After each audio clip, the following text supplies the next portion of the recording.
What's up, TikTok?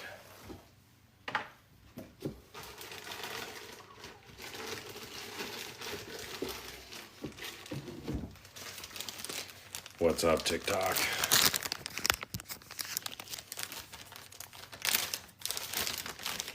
How we doing?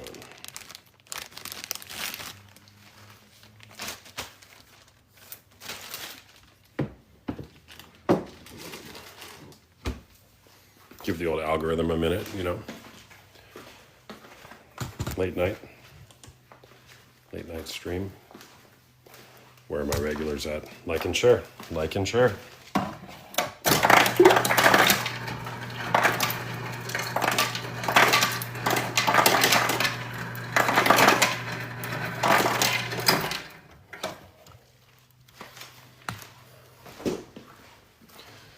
Oh Lord, I need you now more than ever. Put my heart back together. Oh, it's a beautiful night. It's a beautiful night in paradise. What's up, everybody? How's it going?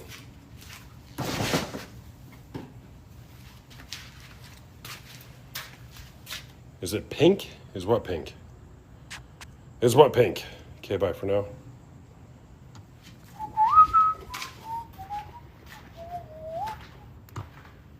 Oh gosh, come on, okay, bye for now. Come on.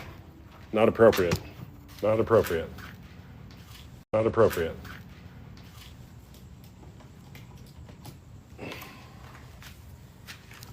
Well, all right, welcome everybody. My name is Austin Hamilton, also known as the porn coach, the coach of porn.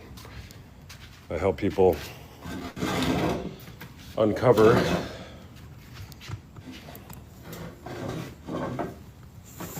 why they watch porn and stop.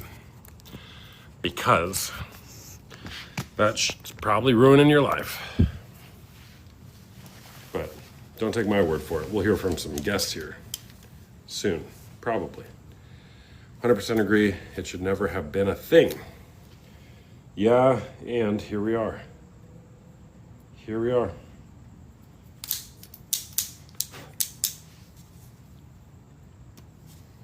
Here we are in 2025, and it is a thing, unfortunately. Austin in the building. Angel, let's go. Can you prank my husband? I don't say that word on live, Krista, or at least oh, hey, Krista, does your husband, JP, still like men? You know, because you were messaging me about it, that you had this guess that he did. But I don't know, no judgment, JP. All right, it's a coping mechanism. Sorry, I ruined it, Krista. Billy the Badass. Oh, hello. How you doing? Oh, gosh. Good, how are you? Good. How about you? Is this Pat Mahomes or Kermit the Frog? What? This is my voice. That's your voice? Okay, cool. Porn is cheating. Change my mind. No, it's not. Because, I got a goon, man. I got to get that nut off. You know what I'm saying? Are you a gooner? Yes, I'm a gooner. I beat my shit all day long, man. Yeah? Why do you do that? Because it feels good. Feels good. Okay. Yeah. You got anything? You not goon? No, I don't goon, brah. You don't goon? I can give No, you I'm this not a goon goon. in your butt. If you like that. Pass. Hard pass. Why not? Hard pass. All right, good. We're going to have a lot of great ones. The Help Cakes is here. Just let's get this out of the way early. Hello? Hey, how's it going? He won't stop. What's that? He won't stop. I won't stop what? I tried to go to Costco with him today, and all he was doing was sitting on that computer. Estelle, do I remember you? Maybe. If you talked to me for a little bit, I probably would. James B in the house. So did you buy more socks today, help cakes, or what? No, we're using tissues. We switched. You switched to tissues? Why? Cheaper. What's that? It's We bought them cheaper? at Costco. Yeah, we Man, I got love. like a case of them. I was at Costco today. We also got a large package of cheese. What kind of cheese? What kind of cheese did you get? From under?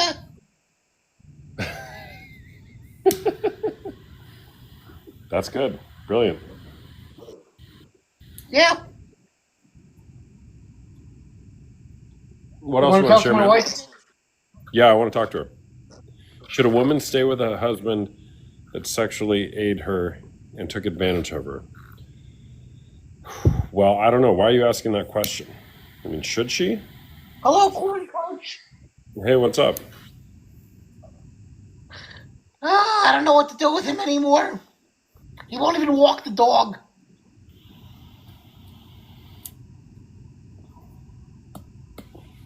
Well, I'm sorry to hear All that, he man. does is, you know what he does. He's just whacking it, right? He's gooning. Yeah, Yeah, but Jess, he's I would out of ask you, control. why you... Because you're in that position. So, Jess, my question for you, can you get help? Do you have a place you can go get help and find the answer to that question? Like, I'm happy to talk to you, Jess. And my concern for you is that you don't have a place to go to deal with this, which is why you're probably asking that question here.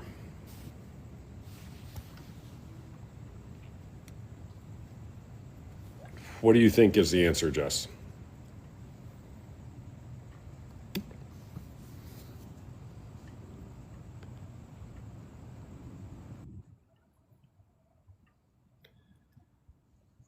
Oh, let's do a panel tonight. I haven't done like a good old panel in a while. All right. Hey there, what's going on? Yes, if you got a place to go, What? go and be safe.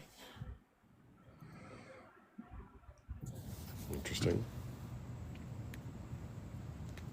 Who wants to be on a panel and debate? The Gooners versus the non-Gooners. Hey, bro. Hey, how's it going? Good. Florida Outlaw. What's up, bro? Hey, so me and Kelsey are sitting here talking. Yeah. What's your thoughts on within the 6 weeks postpartum and wife gives you the okay? To watch porn? Yeah. Well, first of all, here's my question. Why did you make her clean up the kitchen? I cooked a bomb ass dinner, coach. Come on now. And she's taking care of 7 kids and pregnant, and she had to do the dishes? Come on. He gonna do you like that? Damn, he watches your. She just said I haven't seen him live in so long. I got banned for a while. God damn. Well, he watches your shit. That's so All right. Anyway, back to the question. Yeah. All right. So during the 6-week period after she has a baby, you're asking me what?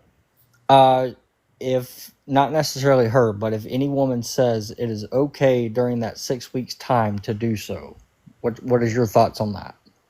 I would ask her what her goal for the relationship is. Does she want more intimacy or less intimacy? Well, what do you, I guess rephrase that maybe, or not rephrase it, but context it to where, but I can't do it. yeah, Does she want to the create? woman. does- Okay, so obviously in that 6 week time frame, the woman can't. Okay. So would he just not? Well, here's the question. I would say, what else is possible? Her hands work. Yeah, in the mouth no. First of all, there's plenty of other possibilities, but I would say the using pornography is going to create disconnection in the relationship. So if that's what you want, if you want disconnection, then sure, use porn. Well, I mean that's not what we want, but you know, Okay. just a question. I didn't know if obviously other people are in here as well, so Yeah, not the first time I've got that question. Yeah, man, I think the thing is, there's always other possibilities, and it's an invitation for the man, the hypothetical man in this situation, to practice self-discipline, noticing what's going on for him, being selfless and not making it me, for 6 weeks. right. Like, it's not that hard. No. No pun intended. Or maybe there was a pun intended. God damn. That's fucked up. I'm quick. No pun intended again. Oh god damn. No, I just that was a general question for, I guess, maybe anybody out there, not just myself, but Yeah, man. I think the way you've got it framed, hypothetically, unless you're asking for a friend, is it's either or. It's either I watch porn or I am sexually depraved for 6 weeks and I'm going to lose my mind. There's always other possibilities. I don't have that problem. I mean, Kelsey, she's got 2 hands that work pretty damn good, so Okay, yeah. So fine. And she also has 7 other children to take care of. yeah, that's true. That's true. Yeah. So But she's a wife too, right? Oh yeah, she's a fucking sexy one. Yeah. Yeah. tell her to. I want her to teach me how to get those big TikTok checks. Fuck. What is He said he wants you to teach him how to get those big TikTok checks. Alright, She posted a video on it. Yeah, I didn't watch it. I just saw the checks and I was like, dang, way to go. Maybe if I I know, stop doing the I'm dishes, my wife will do something like that. Hell, I'm tired of paying. I'm trying to retire. She's making money off of you not doing the dishes. Yeah, She's I know. making money off of the internet shaming you. That's fucked up, isn't it? Good ass. All right, bro. I just wanted to jump in here and talk to you for a second. so- I mean, you doing good though? Oh yeah, absolutely. We done got a new house. We're both about to get new cars, all kinds of shit. So, Nice, man. Good to hear. all right, man. Well, take it easy. I appreciate your time. All right, man. You got it. See ya. All right, buddy. Hey, what's up, man? Hey, what's up? What are we debating? Oh, well, the prompt is porn is cheating. Changed my mind. Do you want to debate? Oh, we have to debate that. I think I would agree probably because I suffer from porn addiction, so I can, yeah, I can see like somebody becoming detached in real like in a relationship and whatnot. So I try to steer away from being in a relationship because I have that going on. But sorry, I think I probably clicked request when I flipped to No, your. that's fine, man. Hold on. You're Can I live. ask you a question? Sorry? Can I ask you a question? Yeah, what is it? So you steer away from relationships because you watch porn? Yeah, I had like 2 bad relationships where it's like, I ended up cheating and I ended up feeling like a horrible person. And I feel like what makes me want to cheat is the fantasies you see in pornography, right? Like my wife's friend or like, like the stuff, the titles and whatnot. I don't want to be too explicit, right? Mm-hmm. So I think I kind of gave up. Like I've been out of a relationship for a while now, just because I'm like I have to tackle this thing, kind of thing. But yeah, so I What are you doing to work on it? honestly, I don't know. I've been battling this thing I think for 20 years. Bro, I did too. There's hope for you, man. I don't know. I feel like I kind of like wasted my like the good years of my life, right? Like I No, got no. How old are you? right now I'm 32 and Bro, I got I was 32 years old when I turned my life around and stopped watching porn after watching it for 20 years. yeah, but Not that I'm the benchmark, but dude, don't no. Come on, man. You got so much to live for. yeah, but I don't know. I think there's a lot of problems like I don't know, like porn addiction. Like, are we talking about like I watch it for like 12 hours sometimes a day, and Okay. like I'm talking about like a hardcore porn addiction, like you know. So and it's not just watching it and like you come and that's it. I'm done watching it. It's like me. I sometimes I sit and I watch it like a Netflix movie. I don't. I know it's like and I think like it's like an obsessive thing. I love watching it. I love watching the the fantasy of it, like the whole escape of reality, you know. So it's I don't know, and I think just the last 4 years of my life, I think I've been like increasingly watching porn, even when I'm working, even when I'm like, you know, I'm like constantly on these like chats and online places where, you know, you're talking about porn and whatnot, and I don't know, I almost feel I've become so desensitized that a real relationship, like I feel like I couldn't, I couldn't feel really.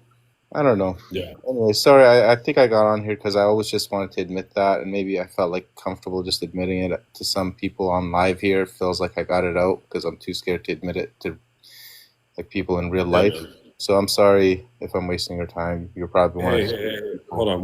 What's your name? I guess Camel. Hey, it's like Camille, but Camille. Yeah. yeah. Camille. Well, thanks for sharing that, man. Look, you are not alone in that. Many people struggle with it. All right. And you just did something brave and courageous, which is to name it with other people witnessing it. Do not underestimate what you just did here. It does feel like good. I don't know. It feels good that I just let it out. So maybe it's just the start of something, but I just feel like absolutely I've the start. lost hope, kind of. Yeah. So Well, totally, man. I mean, I get that.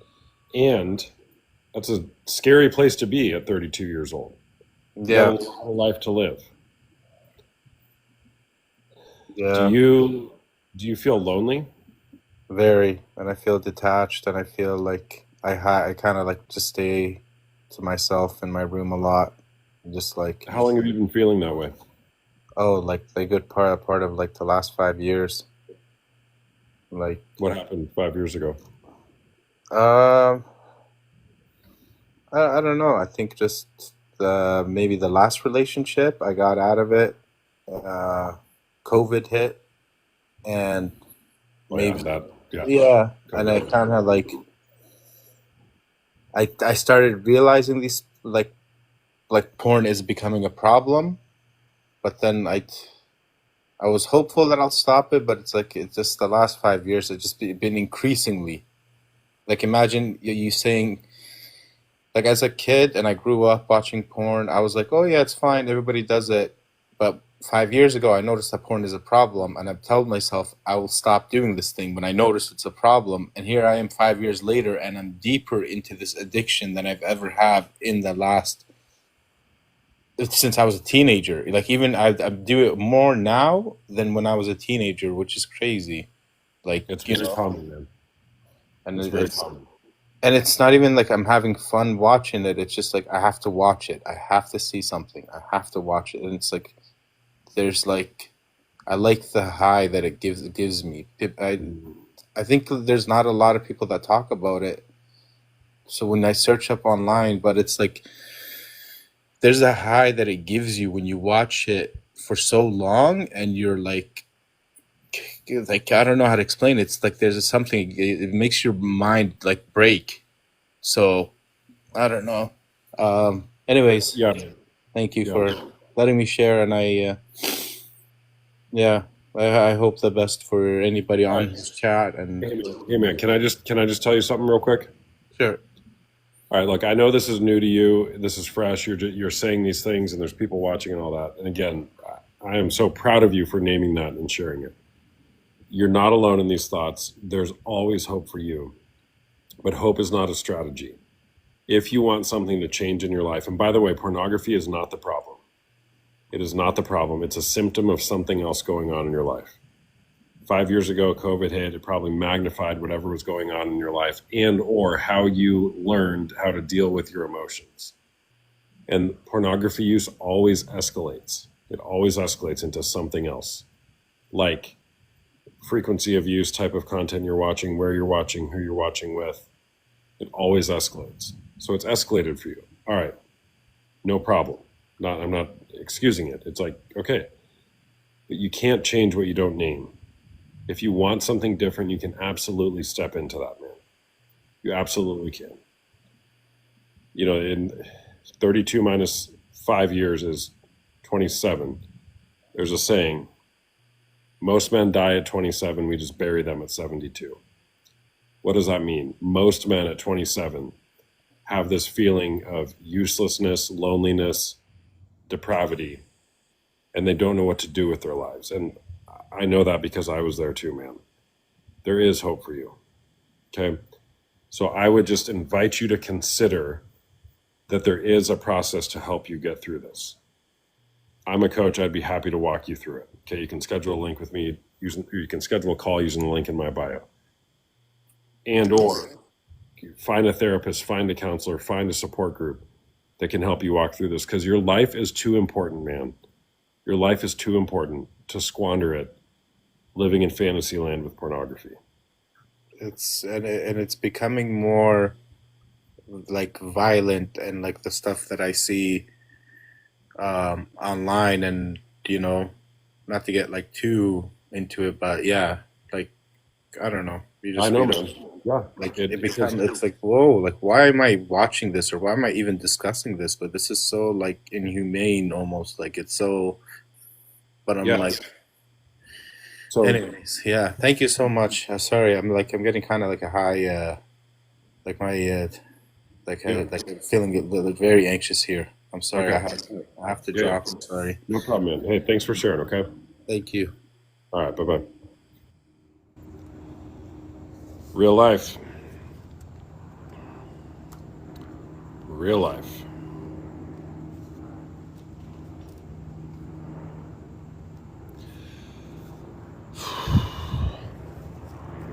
Unpopular opinion.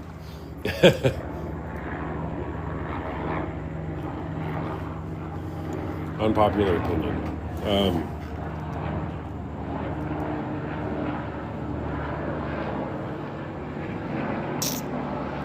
Honestly, Krista, I don't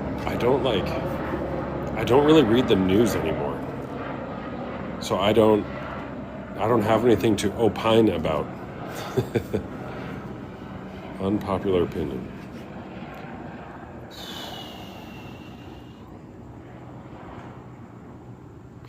Well, I don't have an unpopular opinion, but I will share this. You'll think, oh no, wait, hold on, I have a guess.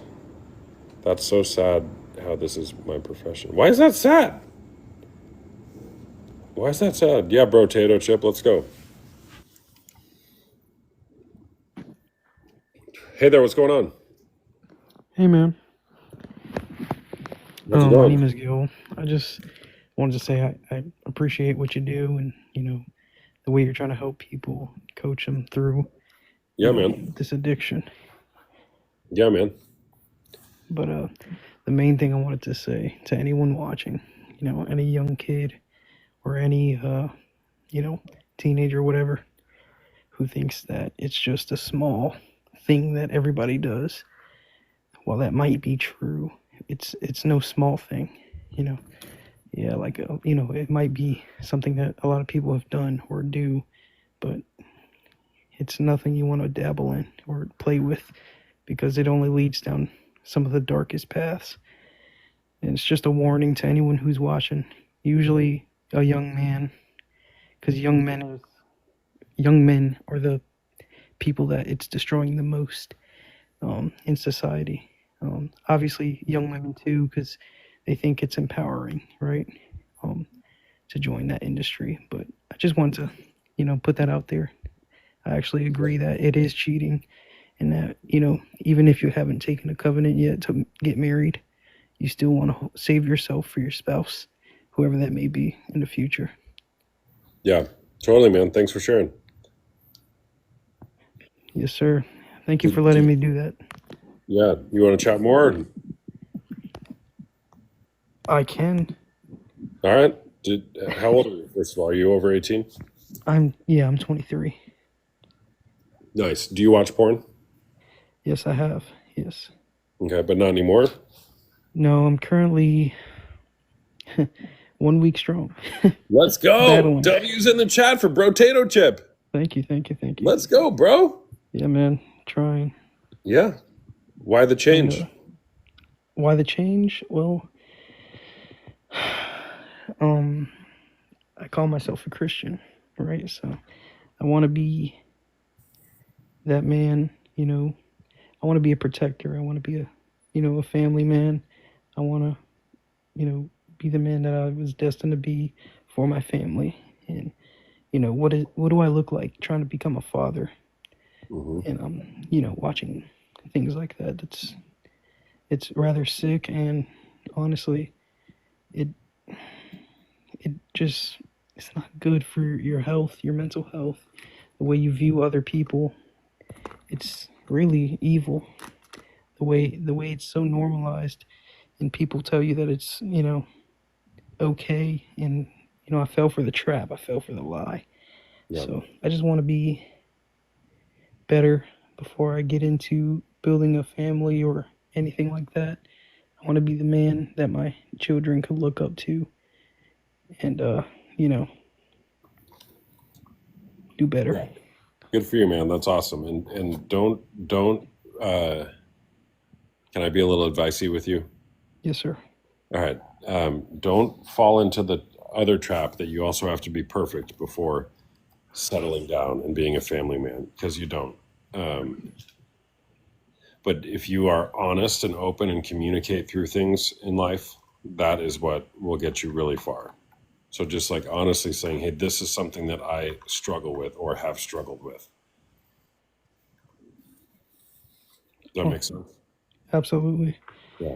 Because some people, like when they're going through this, are like, I have to be perfect with regard to sex or sexuality or whatever you've done. Great. That's a great ideal to try to strive for, whatever it means. But it also can make you think that you're never going to arrive.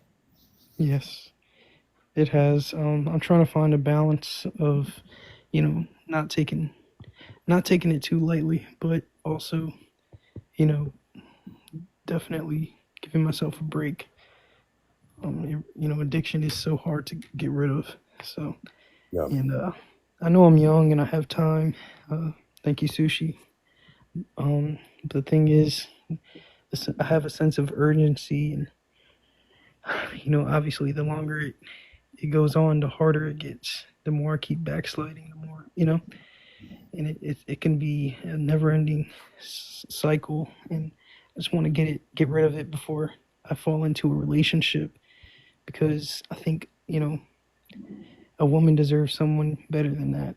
Personally, I think I want to be that man who she can rely on, she can trust, and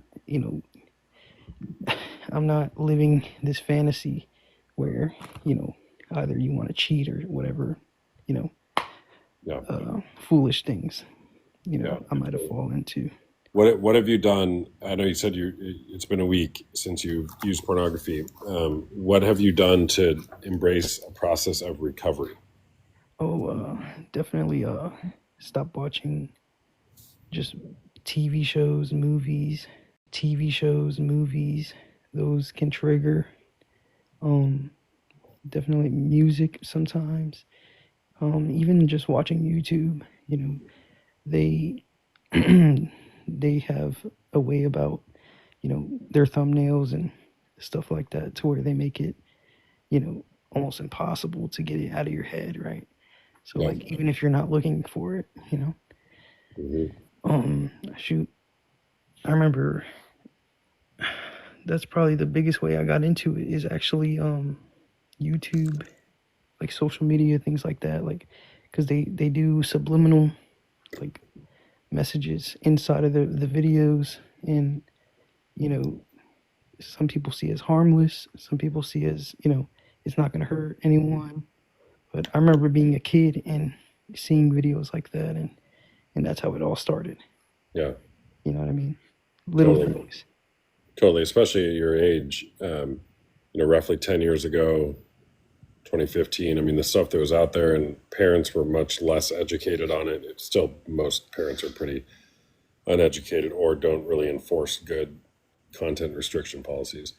So you're off to a great start, man. And what you're doing is you're just trying to strip away and remove all the temptation, which is fine and good and needed. However, it's a limited strategy. All right. Yeah. So again, great job. But it'll take, actually, I don't know about your history, but I'm just assuming that, you're kind of in the same boat as a lot of 23-year-olds. So, give me grace there. But really doing something to heal what's going on deep inside your heart that got you to that point in the first place, kept you there. And then also stopping the behavior is good. However, what are you going to replace that with? What are you going to start doing instead of just stopping, watching YouTube or whatever? So, To be honest, I'm not sure, but lately I have been developing an exercise routine, so that's going to be the biggest thing, I think. nice. But obviously, you can't exercise all day, so Yeah. another big thing would definitely be getting into the Word, What's praying up, and Victoria? worshiping. Yeah, that's all good, man. Love that. Yeah, so, a man without a purpose or vision in life distracts himself with pleasure. So if you don't, and you're so young, dude, I'm just thinking like, man, for all of us old folks in the chat, to be 23 again with the wisdom that we have now in our old age, speaking for myself, but gosh, it'd be crazy. No regrets. Oh, wow. My palm tree showed up. But yeah, dude, you have such an amazing opportunity to live your life differently. It's Thank you. awesome. Yeah. Yeah, I wish it never had started in the first place. It kind of infuriates me because I always saw myself, as a protector, someone who has more self-control. When I was a kid, that's who I wanted to be, and now I'm just looking back, I'm like, man, I let myself down. I let my younger self down because, I'm not where I want to be, not just financially or anything, but like spiritually. Like I haven't overcome this yet, and I think that's a huge deal for me because, I want to be better. I want to be that man I always dreamed of being. It's not even about money. It's just about, dignity, integrity, being able to do the right thing all the time. Which you'll never be able to do. Spoiler alert. Yeah, I'm realizing that now. It's hard. I mean, it's great, man. Like, of course, if we could all do the right thing all the time, like, yeah, that would be awesome. But welcome to planet Earth, right? And that, dude, you're so hard on yourself. So hard on yourself. You're 23 years old, dude. Like, you're learning. You're going through it, and you can. What I want to say is, you can be, and you probably will be, a protector. You wouldn't be saying this stuff if you didn't have that wired in you.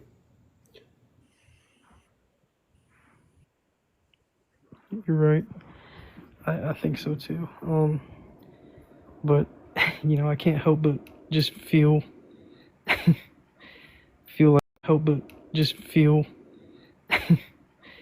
like just let down by myself. So I just have to keep fighting. Obviously, 1 week is a huge deal for me. 2 days used to be a huge deal, so 1 week is just feels like a milestone. What So do you do yeah, for I'd say I'm doing a lot better than I thought, but it's still I just want to get rid of it. Yeah. What do you do for a living? Or are you in school? Like, what do you do? I'm a technician. I work as a blue collar worker, instrumentation, electrical, that kind of thing. Okay, cool. That Good for you. That's pretty much it. Mm-hmm. Mm-hmm.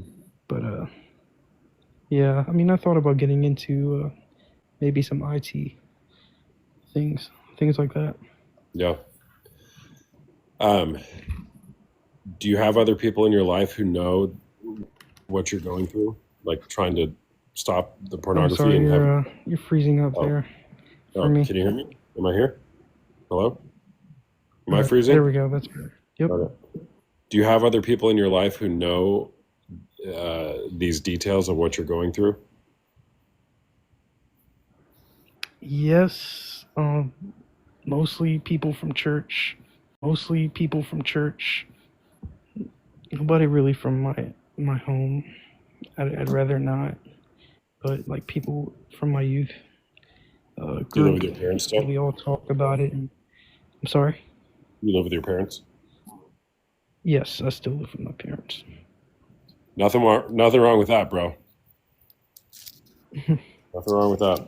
Yeah, it's hard to get a place. Yeah, it is. It's so hard. I told my son today, he's 10.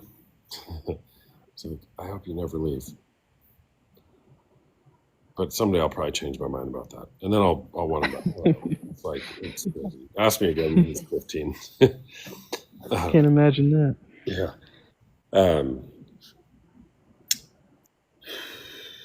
Can I, are you okay if I ask the chat a question to give feedback about you? Sure, why not? All right, chat. What is your experience of Brotato Chip?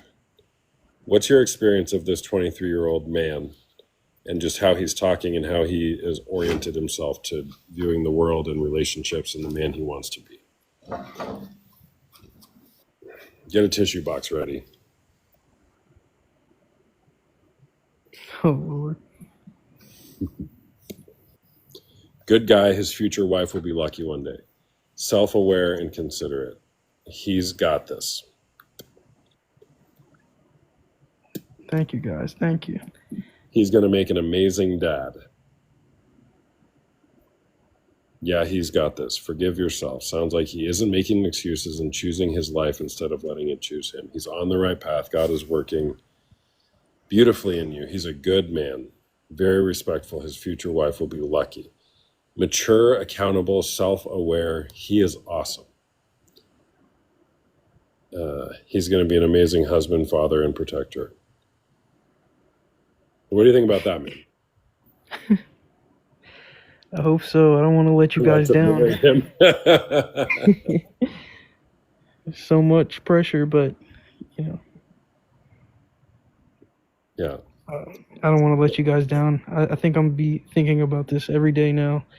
Yeah. I think this will fuel me up and help me stay stronger. Yeah, but here's the thing, Brotato. I would bet that the people who know you in your real life feel the same way that these people are. But you're walking around like most of us do with these limiting beliefs and limiting views about ourselves. I imagine you're right. You're probably right. I really do have a great family. I don't always like seeing people or having people see me struggle too often. Not that I, view myself as perfect in any way, but it's always something I kind of keep to myself. And I'm usually a introverted person. I don't really go out that much, and so. Yeah, man, and that's the thing is, of course, we don't like people to see us in our weakest place because then it might make us look bad. However, the problem is all any of us ever want is to be seen, known, and loved for exactly where we are. That's true intimacy, and that is what love is. I see you, I see all the good, all the ugly, and I'm still going to love you. Thank you, man. That means everything. Yeah. And so it's so hard to do that in real life because we're afraid of being rejected. If only the people in my life knew what was actually going on in my heart, they might reject me. And guess what? Some of them will. However, we have to, if we want a richer experience of life, risk being vulnerable. And when we do that, we can then allow other people to love us. It's true. Man, I gotta pray about it. I really gotta step out and take that risk. You know, my family, I have a great family. It just, I don't know. I don't know how they would react, and I don't know how it would change the dynamic of the relationship. You know, will they draw near? Will they draw, or push me away? I don't know. And I thought I would be over with it by now. Yeah. I thought I'd be past this. Yeah. Well, man, I don't know what is the right path for you, and I'm not here to give you advice. However, what I do know is that, well, I'll just tell you, it was the hardest thing in my life I ever did when I told my parents, namely my dad, about all my crap from my past. And it was the most connecting experience I ever had. Now, results may vary. I'm not saying you need to go tell your parents what's going on. However, the question is, who will you risk actually revealing what's going on with? Probably, man, my dad. He does speak a little bit about how he battled lust, but he can also be kind of harsh and very strict. So I try to keep it to a minimum with him. Yeah. Yeah, man. So, he just, I don't know. Yeah, that's another thing. I would hope that if I ever do become a dad, I can let my son know that, it really doesn't matter what the situation might be, that he could always come to me and, it won't change the way I love him. I don't get that feeling necessarily with my dad. But I have talked to friends. Thank you, Tara. Yeah, I have talked to friends about it and, been vulnerable before.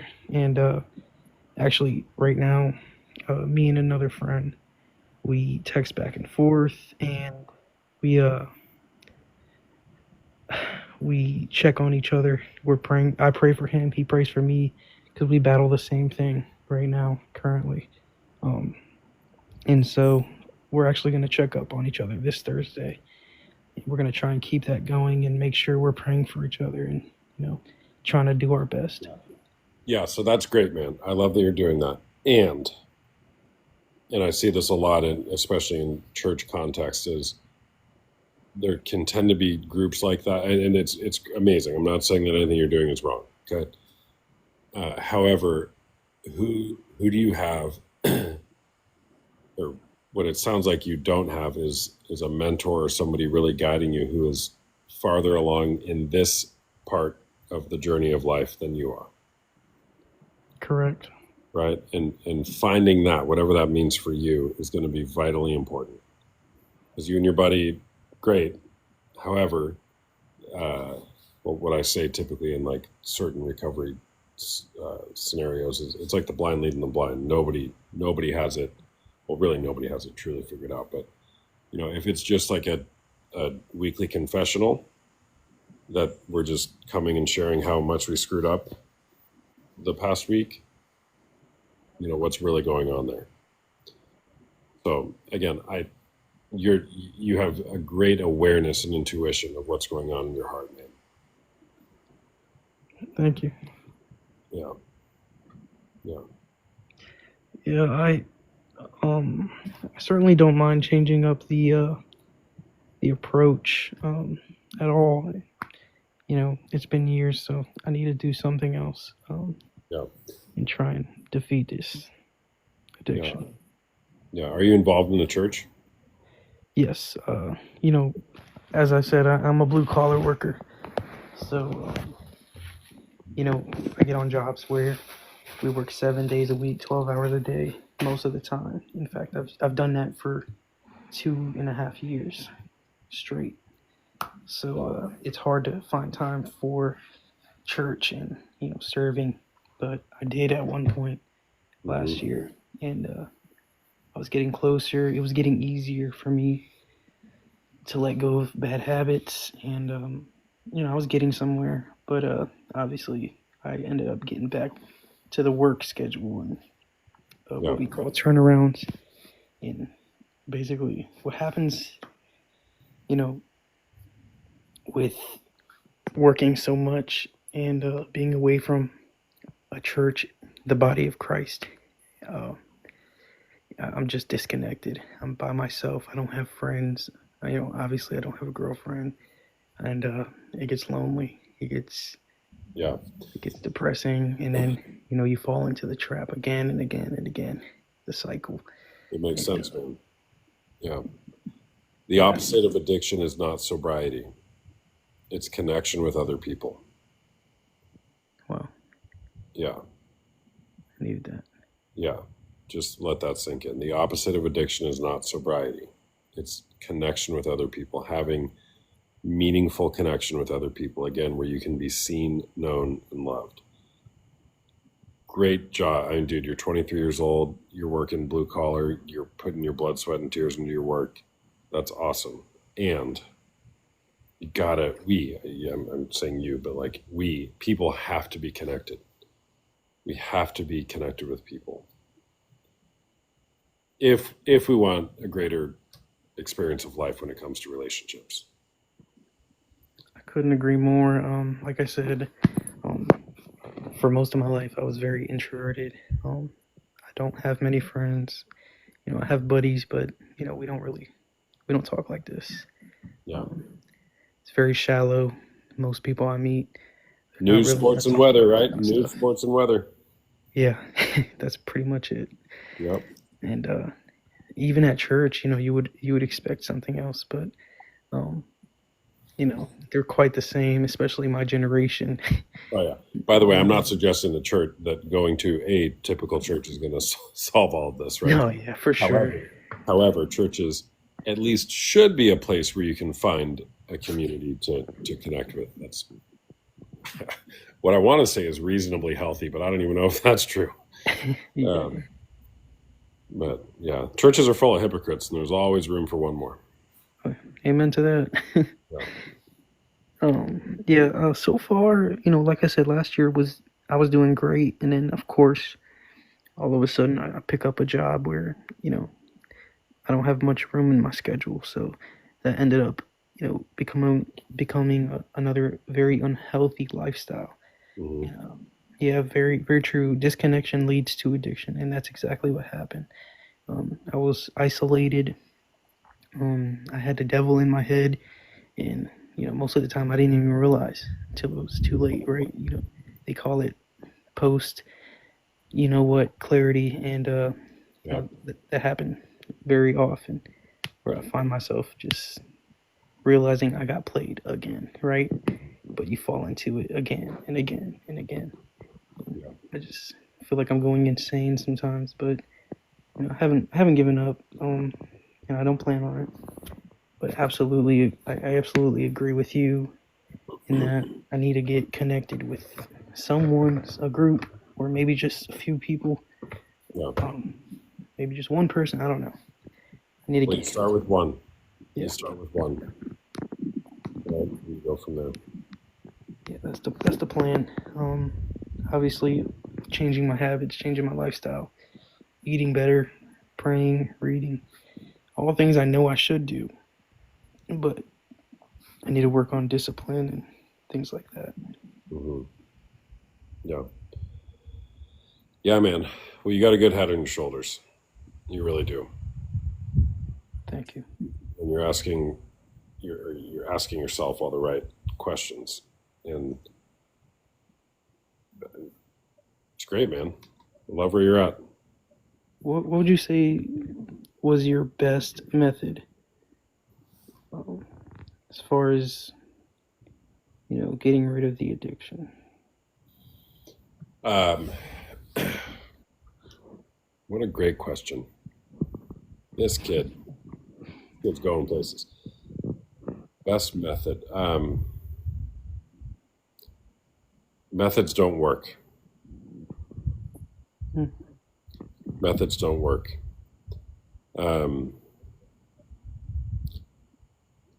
Risking being vulnerable, if you want to call that a method.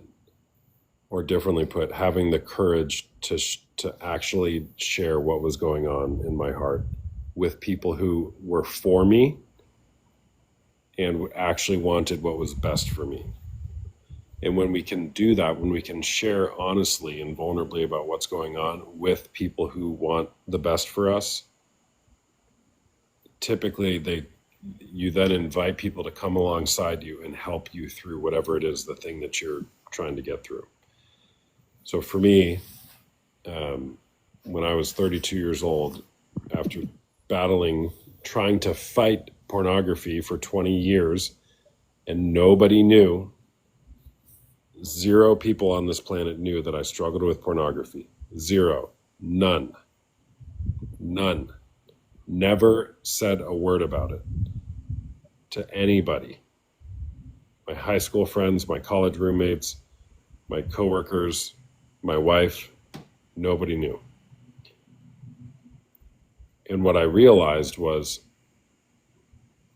my life is too important to waste away, lonely and isolated, distracting myself with the pleasures of this world. And something in me, which you probably feel and everybody feels, there's something in me that's telling me there's more available for my life. And I knew what was holding me back. And so finally I said, you know what, enough's enough. The path that this is going on leads to me not existing anymore. Or I can humble myself, be humbled by the reality of my choices and say, shoot, I got to do this differently. Now, sounds like you're a person of faith. I am as well. It's coming to a repentance and submission that I can't figure this life out on my own. And there's got to be a better way. And so that's when I actually took faith seriously. But part of that is repentance. Not just that I watch pornography, but that I am a deeply flawed individual and I don't want it to be like that anymore. And so I told my wife, I told my parents, I told other people, I began living a life exposed, so to speak. And that's when we find our life. So the methods, the tips, the 5-step methods, the 3-step plans, the 90 days to quit pornography, those don't work. I'm not saying they're not useful. I'm not saying there's not value in them, but they don't actually lead to sustained transformation. Absolutely. Keep that in mind. Yeah, that's the biggest thing for me. I just, I want to be, real. I mean, obviously, Christians struggle. I do understand that, but I also want to help people. So, like yourself, especially, teenagers that are just getting into it, or even little kids. I mean, I remember I was probably 9 and, fell into that. So I think that would definitely be one of my callings, is to help people through that. But I need to help myself first. I want to Yeah, but yes, you do. However, you don't have to have this all figured out, man. I do this for a living. It's something I say all the time in my groups, in my coaching, is I have not figured this out. I may be a few steps ahead of you in some areas of this or in my life, and I know I am at least a few steps behind you in this or other areas of my life. And that's, again, why we need each other. That's why we need community. If you want to go fast, go alone. If you want to go far, go together. Mm-hmm. So, But it starts with the courage to name what's real and name what you want to change. And then stepping into that. And you can help people. Absolutely. I plan Yeah, to do it. if you want to schedule a private call with me, you can do that using the link in my bio. It's $1. It's a 30-minute chat. We can connect, not publicly on TikTok. I have groups as well for men. They cost money. Whether you want to join my group or not, that's not the point. But getting in community, man, a good community to where you can walk this out is going to be super helpful for you. Okay, yeah, I have actually, I think this was perfect. I think I needed that because what are the odds? Even I didn't know what you were talking about. Yeah. Something told me to click it, and sure enough, I was willing to be vulnerable, and I think I found where I need to be. Yeah, and how do you feel after being vulnerable with 70 people watching you on TikTok? I feel relieved, to a degree. Obviously, they can't put a face to a name, so Yeah. that's one thing. But, yeah. It can be a little nerve-wracking, no doubt. Yeah. Definitely relieved that I actually let it out. Yeah. Yeah. Yeah. Potato chip is in a lot of pain. Yeah, well, I mean, usually the reason why we turn to pornography is because we're masking some sort of pain in our heart. And that's where the true sustained change comes, is identifying that pain and then healing through that. Yeah, there is. There is a lot of definitely pain. Yeah. I know I'm not the only one in that sense. You're definitely not. So, but yeah, I don't always talk about it. Yeah. You don't have to say anything here, but do you know what the pain is, like the source of it? Probably. Okay. Yeah. Probably you do, rejection. Loneliness. And of course, shame. Yeah. Yeah, so that's the path, man, is get curious about that. Explore that.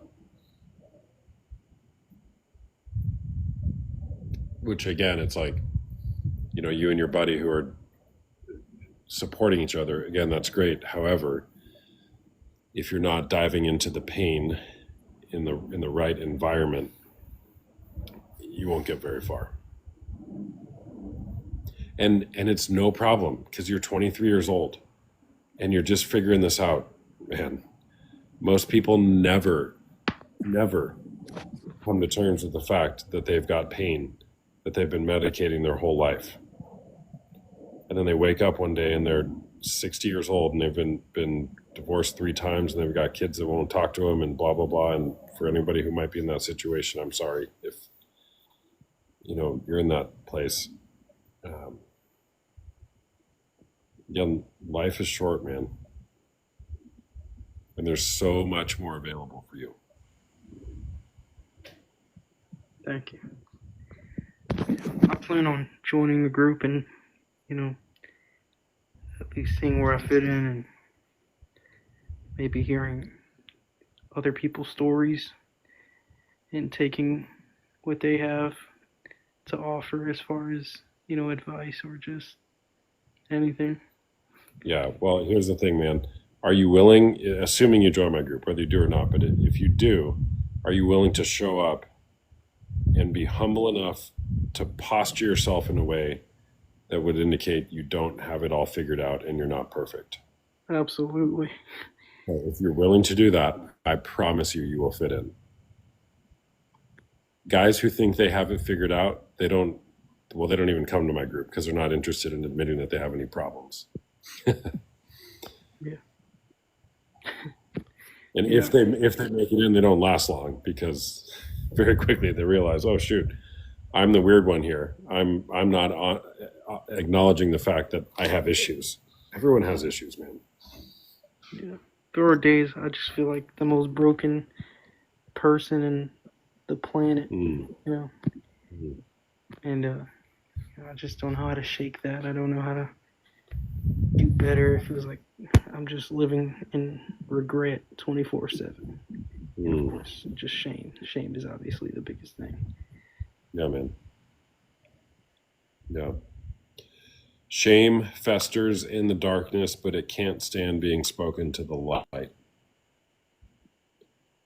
When you name the shame and bring it to the light, it has this way of losing its power.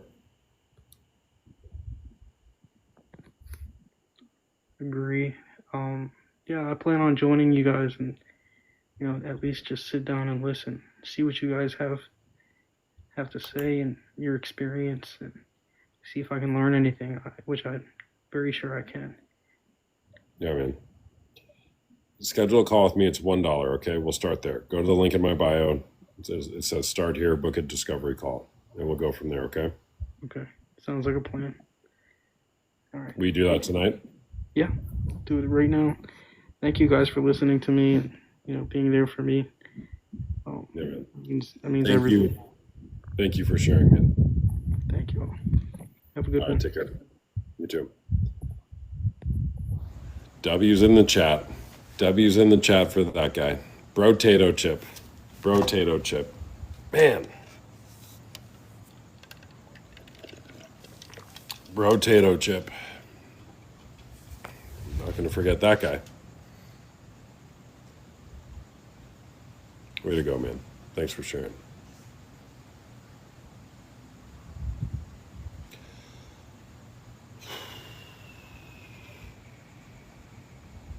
I need a charger.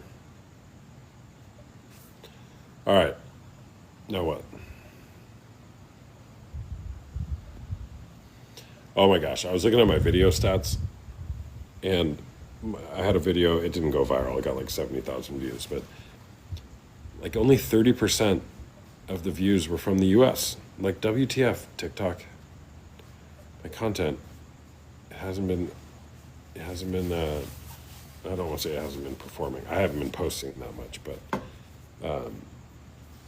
Mondays are content days. I'm getting in a new rhythm with creating content. First time I have come across your live, do you go live often? I have been known to. I had a streak for about a year where I was live 5 nights a week for 3 hours. It's been a little less lately, but I try to go live like 3 times a week. Typically it's around this time, but I'm doing more daytime lives now. Give me a follow, guys, if you don't follow me already. If you like my content, appreciate that. Follow button's up there somewhere. Not here to change your mind, just to say you're amazing for this, because yes, TF it is. Thank you. Katarina Gibson. Genuinely asking, when is it addiction and when is it just lack of discipline or self-control? Yeah. I don't know. I don't know. Here's what I say. Do you think it's a problem? Do you want to stop? Have you tried to stop? And can you stop? If you think it's a problem that's negatively impacting your life, that would be what addiction is classically defined as, is something that you know is bad, but you keep on doing it. If you think it's a problem and you've tried to stop, wait, if you think it's a problem, you want to stop, you've tried to stop and you can't stop, call it whatever you want. Call it whatever you want. I don't know, call it an addiction. Call it a schmishmiction. I don't know. Do you want to work on it? Do you want to change it? Because people can change. And people don't change. It's like two things can be true. But people, transformation is possible. We'll say that. Transformation is possible. It's very difficult to do. But that's what I would say. Thanks, followed. Curious to hear more on this particular subject. Hey, thanks for the follow. Shell TX D45 Mayor. Keep preaching. I will. Don't worry. All right, another guest. Oh, dude, I live in Arizona. We had a haboob today. Does anybody know what a haboob is? It's a big dust storm. Go Google it. Phoenix haboob. And let's get over the name. That's actually what it's called. That's what the meteorologists call it. Haboob. It's crazy. Just dust engulfs the whole valley. Like a wall coming in. It's wild. Does it ever really flush out of your system? Sure. All right. I need to go get my charger. A second. Saw the pictures, memories. It's actually not that bad. I went outside because I thought one of my umbrellas fell over, but it didn't, thankfully. My recycling bin fell over, so I had to clean that up. But yeah, it's weird when a haboob rolls through. Saw that crazy. We'll be there in mid-September. Oh, cool. Let's go. Let's go. Where are you going? Hold on, I'll be right back. Gotta get my charger.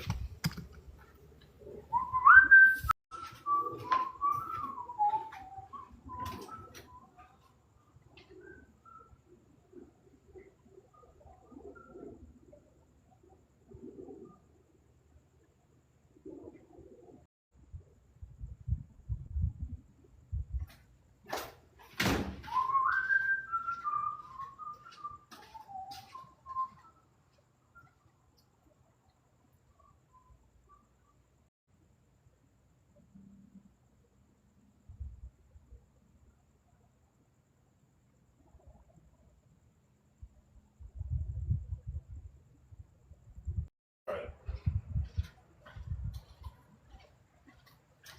Mama robes.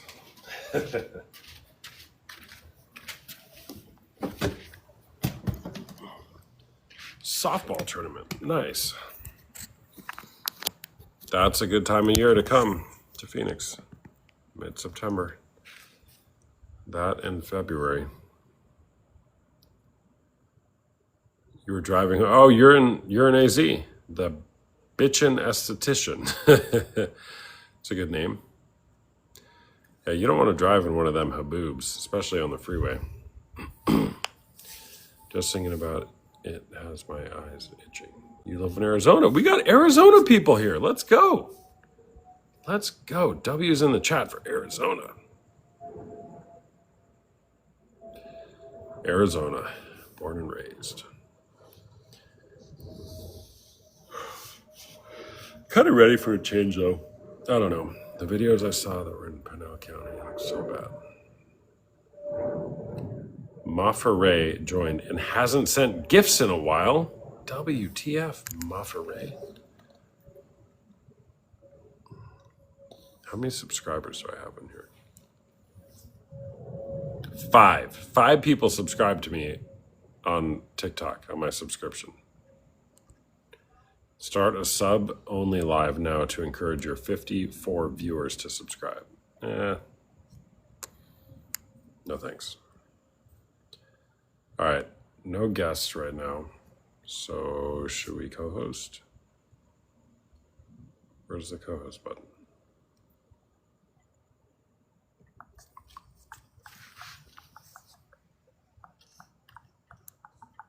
Any Forrest Frank fans out there?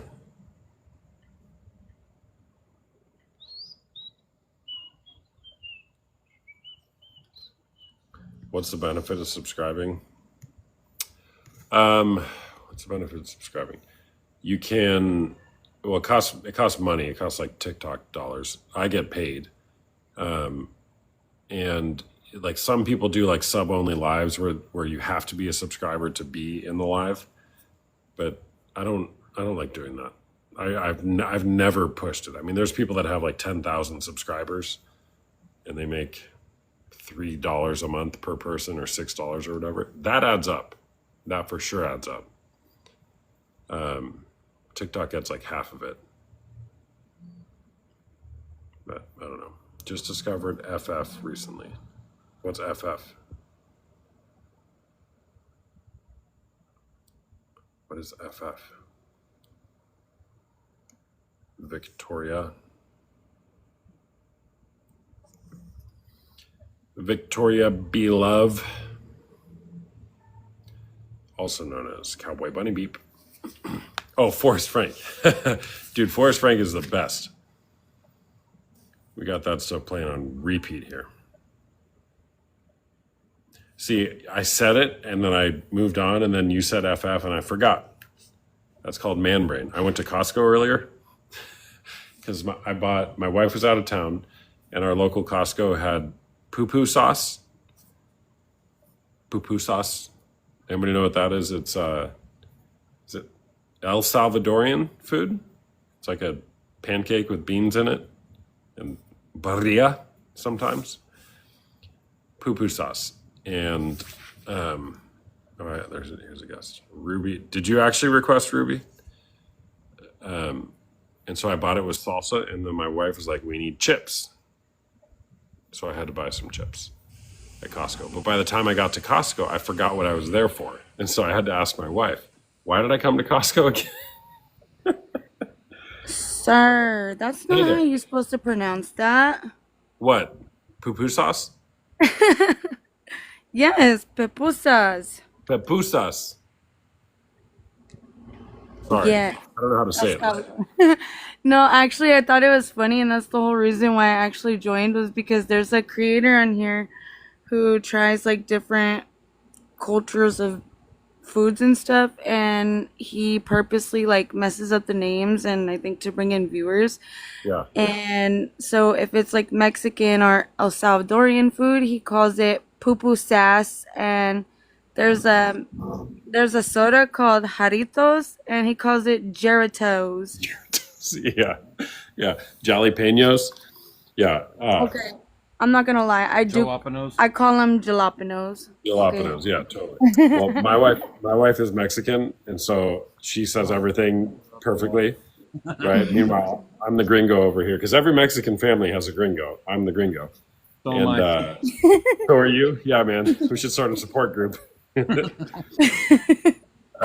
So I get corrected all the time when I say dumb stuff like a gringo. Honestly, I've embraced it at this point.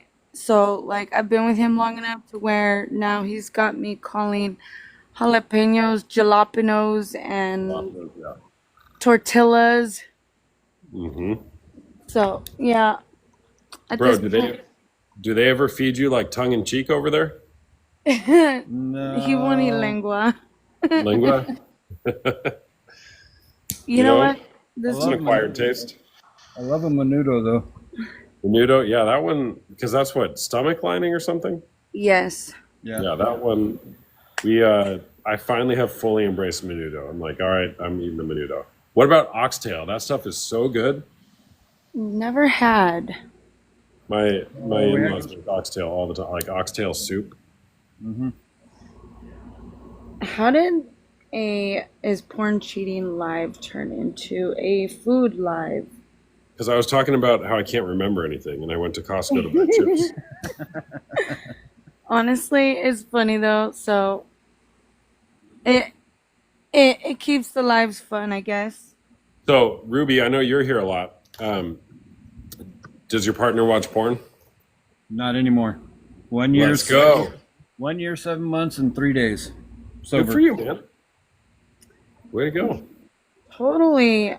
We've been together for 13 years now, and when I tell you, I don't even know how many D-days I've had with this man. I'm better than the FBI, okay? So I used to go pain shopping quite a bit. And What shopping? Pain shopping. Pain? Yeah, it's kind of, they call it pain shopping in like the Oh, like going to Latino try to find community. something that's going to hurt you? Yeah, yes. Got it. You can sense that something's wrong, and then somehow I would always end up finding it. And we went through this awful cycle of like, I won't do it again. I promise you it'll be better. 2 And weeks later, I screw up again. yeah, so we went through that more times than I can count. And then I joined TikTok and I started seeing videos from you and Jordan were actually the first ones I ever came across. And he was still watching it. Yeah, and Caitlin also. But basically he was still watching it, still hiding it. and still getting caught, and I was still taking him back, and it was just like a really ugly cycle until I broke to the point where I You broke I my literally phone. yeah, I broke his phone. Good I for you, Ruby. Yeah, no shit. I literally lost it. I had his phone in my hand, and I seriously thought about throwing it at his head, but instead I opted not to, and I threw it at the wall, and I cracked the motherboard to his phone.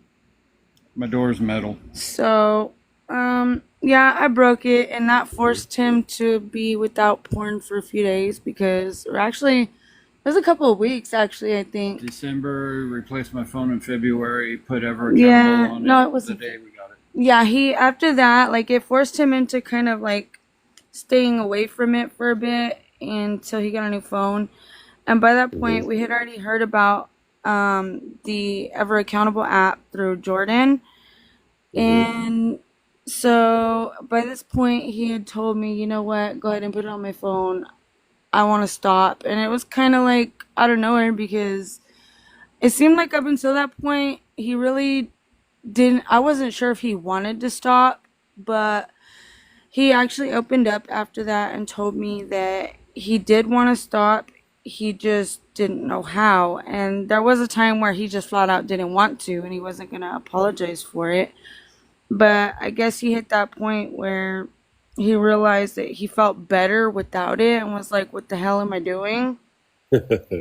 And so I guess in a way, me breaking his phone, Forced me to go through withdrawals. yeah, pretty much. You And gave him the gift of desperation. yes, Ruby. and I'm kind of glad I broke his phone. That was, I mean, I didn't know that was gonna happen, but I'm glad I broke it. Yeah. And so almost 2 years later, here we are. He did have one relapse, but he was honest about it. He told me everything I wanted to know. He got into group meetings, and we've been doing therapy, and we listen to your lives every time. And honestly, he said that he didn't even really have the urge to stop until he heard another man talk about how bad it was. And that man happened to be you. Oh, So, wow. yeah, we've had an interesting roller coaster here, but I have not missed not one of your videos since because, yeah, you quite literally saved my marriage besides his willingness to change. Plus, I hear that Mexican women are quite scary. Hey, you've heard me say that before, haven't you? Well, I don't know about that, but he says it all the time, so it must be true, right? Yeah, don't mess with him. Don't mess with him. What took you so Right? long to realize that, man? It only took me like 5 years. Right? He's very lucky because I wanted to aim that phone for his head, but I didn't, and it worked out. So Yeah. I guess me choosing to throw it at the wall or the door instead, You worked got the out point good. across. You got the Yeah, yeah. I Well, had to get angry enough. yeah.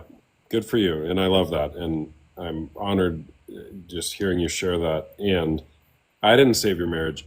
You guys have been doing the work to build a better marriage, and Oh, totally, yes. yeah. But I don't think that we would be where we are if it weren't for your words because like he reads the book you recommended and there's a lot of stuff that you say that we apply to our marriage now that we would have never known about if it weren't for you.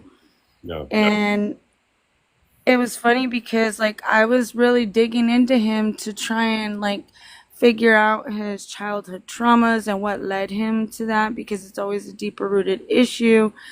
And he was like, I don't know, because in the SA meetings, they say to do this, this, and this first, and then confront your demons from your past later in the 12-step program. And I was like, no, that's bullshit. We're going to do this first. You gave me the direction to take the steps. Yeah, yeah, good man. Yeah, I mean, essay's fine. However, like, so you read Unwanted. I imagine that's a book you're talking about. Yes. Yeah, when you embrace that kind of work, I mean, that changes everything. Everything. When Oh, you totally. dive into the root of the issue. Honestly, I mean, he said the essay became more of a, It was an it, outlet. It was somebody it to was, talk to. I wasn't everybody in there, the essay meetings that I was going to, every time I went in there, they were, oh, I'm 2 days sober, I'm 72 hours sober, I'm a week sober. Yeah. Every time they go in. Yeah. And it was, then they would go in to talk about a chapter in the book and how we relate to it. And, but it was more of what not to do. It was more of a community outlet than it was a learning experience. Yeah, what those can tend to be, not that it's bad or not useful, but they can tend to just be like relapse parties. Yeah, that's pretty much what I was running into with them. And I'm like, why are you guys... Why show up? No, it's not a why show up. It's why aren't they trying to better themselves further than just saying, oh, I'm sorry, I did it again. Yeah. I'll see you next week. It gives a level of comfort where people think they're doing something, and they are. However, at some point, you got to just look and say, are we actually making progress, or are we just all stuck together now? Good to see you, Victoria. See you. And you were saying that going to your meetings became more of a way to keep to hold him accountable, basically, because he was like, this shows me what I don't want to be, what I don't want to do. Like, I don't want to come here every week and say, hey, I've only been sober for 24 hours. Because, and they had like partner meetings too. And so there were some meetings that I would go with him. And there was one specific guy that every time he showed up, he would make jokes about it. And they say, okay, I've been sober for such and such days. And every time he came in, it would be like, I've been sober for 48 hours. I've been sober for 24 hours. There was once, I think it was only like, 12 hours? Yeah. Well, that guy refused to remove the escort list off of his cell phone. Yeah. He had a list of phone numbers, and he refused. He knew he needed to remove them, but he didn't want to. Yeah. And you weren't allowed to help anybody by giving advice either. Like, yeah, I think that. Yeah, yeah. I just recorded a video today that I'll post tomorrow. I think I scheduled it. I can't remember when, about what some of the guys in my groups have been saying. And I also did one where I haven't edited it yet, but I just had the guys in my group put their clean date in the chat, and I just read them all off. Like, it's just so cool to see, one, the diversity of it, but also how far out people are from being clean, and why they still show up, because it's actually a supportive community. It's not just a relapse party. Yeah. Oh, totally. I guess that makes sense. I found an app. I was digging through, and I found an app, and it monitors my sober time, and it gives me a daily journal, and also has a community, like a forum that I could go to, and I see people coming in and talk to them, and yeah. I think even daily motivational speeches and stuff. Yeah, it gives too. me daily motivationals. So I get a notice every morning that reminds me to, hey, open the app and see what it is. And one of the most helpful things I think we did too was talk to each other. That too. He was awful with communication. I'm not even joking. Awful. And he's gotten a lot better, but there was... I still have my hiccups. Yeah, every now and again he struggles, but there was this one day I was like, what if, like, because he said that he finds it easier, like, if we're communicating on text, like, he could put his feelings out over a text message, but it's more intimidating when we're face to face. And so in the beginning, I was like, well, what if we journaled together? And so for our wedding anniversary back in February, he actually bought us both journals. And so what we would do is we would sit down every day and we would journal together, and we would basically swap journals and we could read each other's thoughts. And we actually found it really helpful. That's cool. That's super cool. Good for you guys. Yeah, and honestly, that was probably the best gift I think this man has ever gotten me. Mm-hmm. Sounds like it. He That gave you one- his heart. Yes, and I'm really glad for it, because if not, I think How about you, New England too? I What'd you my say? God. I bought you a new ink pen too. Oh, did you? Really? Yeah. I don't know what happened to it though. I swear, he likes to make jokes. Anyways, there was a bunch of stuff in that gift set he got me, like all kinds of things I liked, but that like $2 notebook was the best thing he's ever gotten me, and it was so helpful. Like, I can't even tell you what that book meant to me, because it was like he's finally listening. He's finally hearing me. And so it's still, and honestly, even now, even if we don't like use them all the time, it made it easier for him to kind of get his thoughts out and share them with me, so that it's not so intimidating face to face. Totally. So Yeah, I mean, it's amazing how, like, and there's literally neuroscience that supports this, that writing down what's inside with a pen and paper or pencil and paper, not typing it, it actually like transforms how we think. And Yeah. you can organize your thoughts, you can see them differently, and then communicate them better. yeah, I would agree with that. I feel like you connect more with your feelings that way, and being able to put them, I don't know, something about writing them down, you feel deeper, I guess, if that makes sense, than just typing it out on a text message. Yeah. So And then once you put it down and you reread it, and then you actually think about what you wrote, and it puts it in a more of a, it puts it out in the open, and just Yeah. helps you make more sense of what you're feeling. Yeah. see, All right. You want the next book that's going to blow your guys' mind? Yes, please. sure, he's always looking for more. It's called Make Sense of Your Story by Adam Young. Okay, go add Makes that sense. to your shopping cart. Young. That's my Amazon. Yeah, he's actually he's friends with Jay Stringer, the author of Unwanted, and they do conferences together. I went with to one of their conferences a couple months ago here in Phoenix, and man, that guy, he has a great podcast as well called The Place We Find Ourselves. The first book I mentioned, Laura, is called Unwanted by Jay Stringer.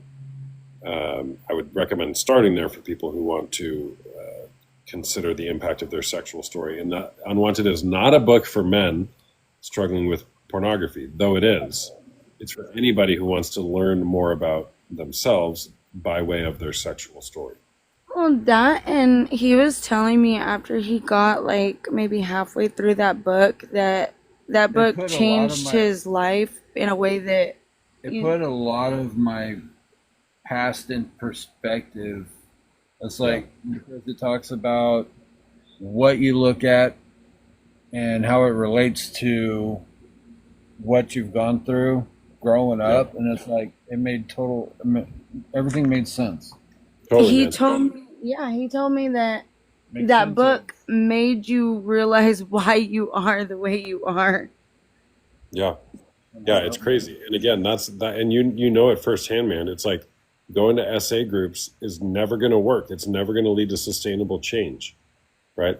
It may lead to periods of sobriety, right? But it's not getting to the deeper issue. And gosh, that's why I love Unwanted so much, man. I didn't read Unwanted until I was already 4 years into my journey, 4 or 5 years or so, and that book absolutely changed my life as well. Like, it, just mind blowing. And then I read Make Sense of Your Story like 2 months ago, and that blew my mind even more. That book just came out a couple months ago, so I wasn't that far behind on that one. See, and he loves to read, so it kind of just works because reading has always been one of his hobbies. And now he can have one of his hobbies and still be learning things about himself all at the same time. So it works. And I happen to hate reading, so audiobooks. Yeah, that's fun too. So that's what I do. But I'm also wanting to join your women's group too. So there's that. Yeah, it'd be great to have you. So how does the women's group actually work? Like, what do you guys do in the women's group? Yeah, good question. And for those of you who are new here or maybe just stumbled across my content, let me just give my little spiel real quick. With it. Mm-hmm. Yeah. Oh, yeah. There's a workbook. So I'm a porn and sex addiction recovery coach for men, and I have betrayal trauma healing groups for women. The women's groups are led by myself and other female contributors, and the men's groups are mostly led by me, and I have other men come on from time to time. Can I post these books on my site or links? Yeah. If you go to the link in my bio, my link tree, and go to resources, it has the books on that page. So the women's group. Is anybody here for my women's group right now? I think they left. It's a place to, one, be seen and known, which everybody wants, and share your story, make sense of your story, and help Cakes, my wife. You know who that is, don't you? Yeah, sure do. Yeah. And learn tools such as like boundaries, how to create boundaries, how to set boundaries, how to courageously communicate with your partner. Have you read Unwanted, Ruby? I have not. I haven't handed it over yet. He Yeah. hasn't finished it. So he does, after he reads a chapter, he kind of summarizes it for me. So I know bits and pieces of it, but as for reading it myself, no, I haven't. Yeah, no, that's fine. Yeah, so I mean, it's a lot of like, because again, even with betrayal, there's always a story there. Like for you, Ruby, again, I don't know. This conversation is all I know about you, right? So if I can I make some connections that may or may not be true? Okay. I'm asking your permission. Sure. Yeah. Okay.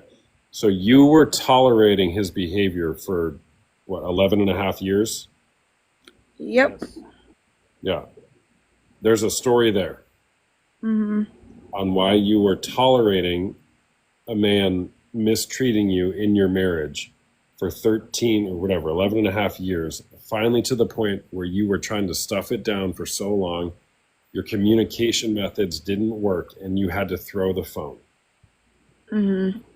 You throwing the phone was not about you throwing the phone. You throwing the phone was about you finally advocating for yourself in a way that for whatever reason you stopped doing long ago. Yeah. Right? And so the invitation is to look at that. What happened? You said there was 1,000,000 D-days in your relationship. And Sure was. yeah, and even before you met him, you probably had 1,000,000 D-days, figurative D-days. Right? With other people and other circumstances, but the theme being you didn't advocate for yourself. No, I haven't ever really up until that point. I kind of had a really rough start in life. Mhm. And I mean, him and I got together when we were really young, but I never really knew how to speak up for myself. That's what I'm saying, Yeah. right? Is that was learned at some point through some sort of trauma or circumstance rooted in your child. Absolutely. So Yeah. I guess to dig into that a little further, I my dad passed when I was 7 years old, and after that, my mom kind of just went out on her own, and just she wasn't very motherly after that, and she was going out all the time. She was, I guess, coping how she knew how to cope, and she didn't really want to be alone, so she dated a lot and was never home. Yeah. And so I had a lot of abandonment issues, and then she got with a new guy, and he stuck around for a while, there for a bit. Like, she was never home, and she was constantly choosing this man over me. And me speaking up never really, it never went anywhere, and I would really just get in trouble for sharing my feelings. Yeah. Because that was seen as disrespect because I was the child. And eventually she started bringing me around her boyfriend and bringing me to his family get-togethers, and then he ended up moving in with us in my family home. And I actually ended up because I grew up in a house full of girls, and he obviously moved into my mom's bedroom, and I was still getting used to the idea of there being a man there. And I had walked into my mom's room one day, and he was jerking it, and that was kind of just obviously being a 9-year-old girl, that was really awkward and just weird. And so I was told not to go in my mom's room anymore. And then from there, he told my mom he needed his own space and his own privacy. So he convinced her to kick me out of my room so that he could have it. And I got stuck on the couch. And then my mom started working nights, and as I got older, he took an interest in me, unfortunately, and I was assaulted for almost 2 years, from the time I turned 10 till I was almost 12. Mm. And so from then on, anytime I spoke up, I got in trouble, and especially with him, when I would try and fight back, I would be told, if I said something to my sisters, or if I told on him, that the next time it would be that much worse, that he would inflict more pain on me. And so there for a while, I did get really mouthy, and he would then keep his promises of causing me more pain. So I kind of just tolerated it, and eventually him and my mom split, which was like Christmas for me, because then he didn't live with us anymore. But it really strained the relationship with my mom, because I tried talking to her, and she ignored it. She said that she talked to him, and he called me a liar. So it was my word against his, and nobody believed me except for my older sister. I even had proof on my cell phone at the time. I had one of those little cheap prepaid phones. And he would send me text messages harassing me on my phone. And even when I showed them to my mom, she would still say I was a liar, as if I could somehow fake that, So I kind of just lost my voice, and I just kind of bowed down and let people walk all over me, because that's what I was told. Yeah. Growing up was that my voice didn't matter. So going into my marriage, I let my husband walk all over me too, until eventually I got tired of letting people hurt me and not do anything about it. So Yeah, Yeah. that's All right. Ruby, thank you for sharing that. Man, and I'm so sorry for what happened to you. And great job surviving your life and making it out of your childhood. thank you. Yeah. I mean, the resilience it takes, the courage to deal with that, to navigate through it, to not be believed. It makes sense. And it's terrible. And you are so strong. Thank you. I don't think I've ever really talked to anybody about this besides Me and your sister. my sister and my husband, actually. Yeah. Yeah. So what do we do in my women's group? This is what we do in my women's group. Do you see the connections of what you just shared from your childhood? I really do, and how you were conditioned to not stand up against men who are jerking it and not advocating for yourself. And you held that in not only in your marriage, but you throwing the phone at the wall near your husband. You were throwing it at him, but you were really throwing it against all the mistreatment that you had when you were a kid. And you were finally taking back your power. Yeah, I had never really looked at it that way. But yeah. Great job. Oh, I'm trying really hard not to I'm trying hard not to cry on here. Why? Why? Cause it's awkward. Like I said, I've never told anybody this stuff besides my sister and my husband. So it's just like, it's like a big weight lifted off my shoulders, but also it's, yeah, it's that's a good word for it. It's scary. Cause I don't feel like I'm admitting this to a stranger because I watch your lives all the time. I feel like I know you through your videos, but knowing that there's other people listening, like it's scary, but somehow empowering at the same time. Yeah. Yep. That's what it is. It is both of those. It's scary and empowering as you're able to unpack that and explore it with empathetic witnesses. Yeah, Great I job. haven't. Thank you. I haven't really read the comments because I've been like just kind of, yeah, I'm kind of blurry eyed, so I haven't really read all of them. But if it's You want helped to cry? somebody, You want to cry? Do you want me to help you cry right now? oh boy.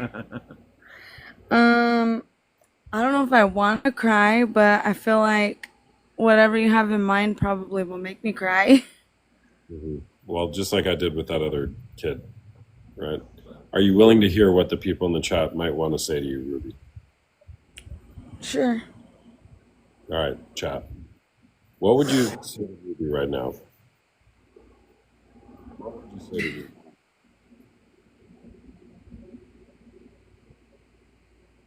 What would you say to Ruby?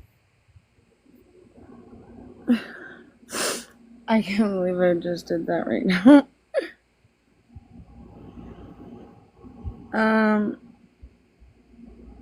Where is he now? He's in the ground. You are so strong. I believe her. You are a strong and courageous young woman. Not all men are evil. You'll be okay.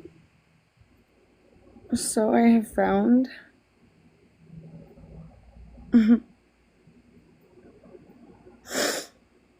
Ruby, it takes so much courage and bravery to share, especially to the depths you just did with a bunch of strangers. You are a potato chip. You are priceless and among the strongest of us as a human being. It takes a lot of work to reflect on her past the way she just did. I can't believe I just told a whole bunch of people this. Like, it's wild. It is bad. And it's you gave us a human experience with you. To be with you in that. And you have helped give somebody, I know you have planted seeds of courage for other people. Tomorrow you will wake up with a huge relief. Yeah. You're for sure gonna wake up with a vulnerability hangover tomorrow, Ruby. I met with her things with her own father. Yeah.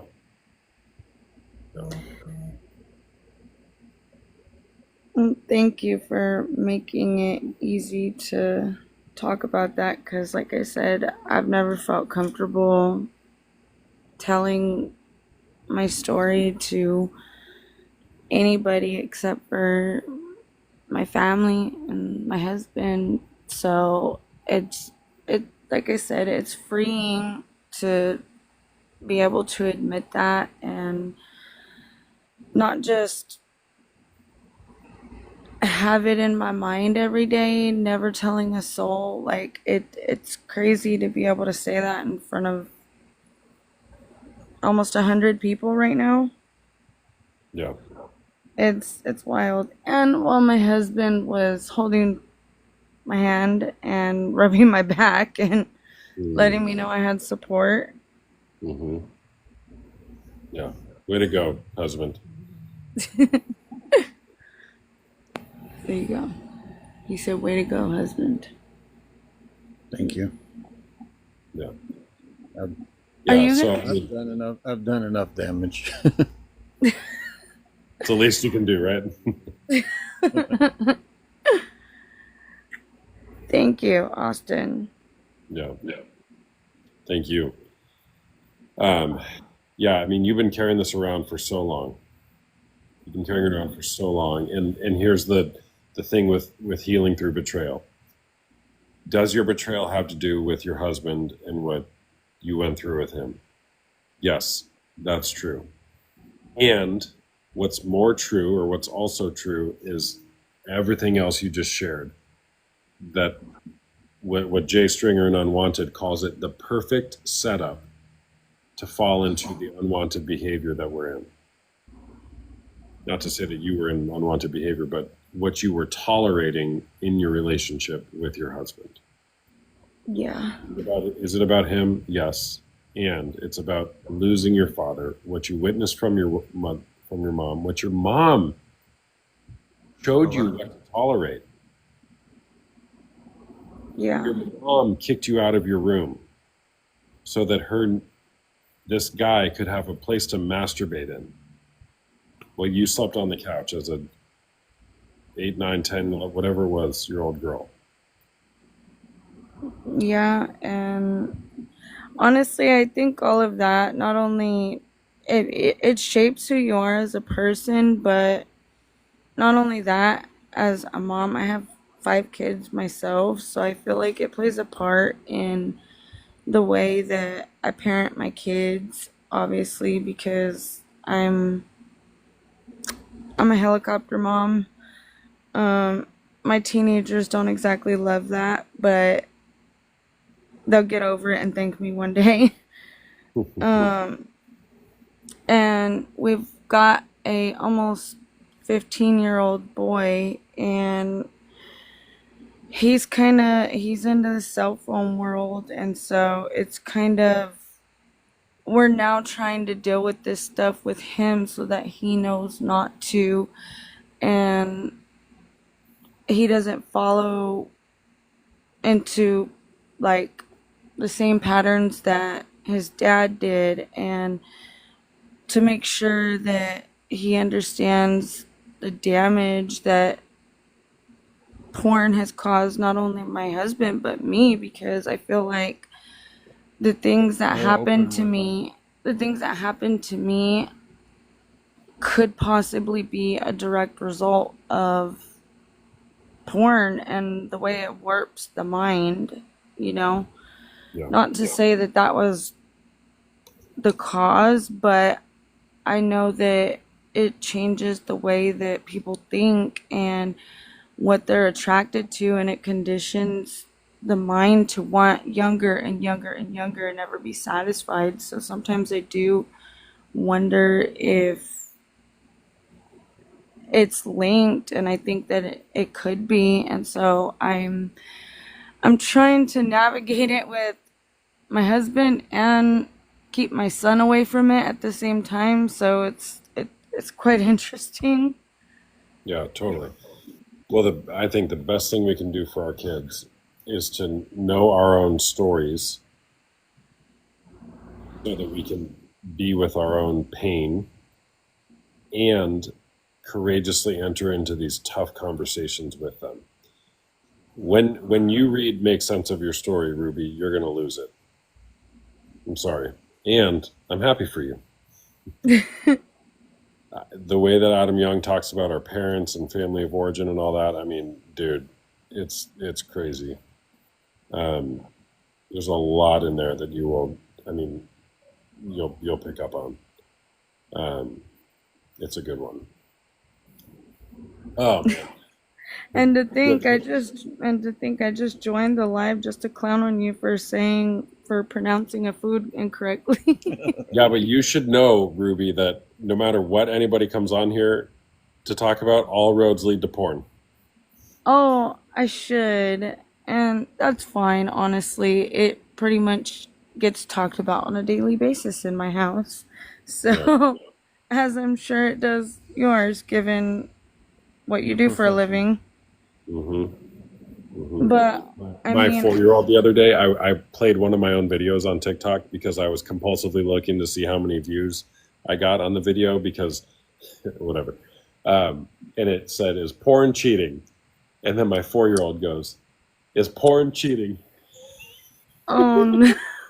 And I was like, "Yeah, it is." And he's like, "Oh, okay."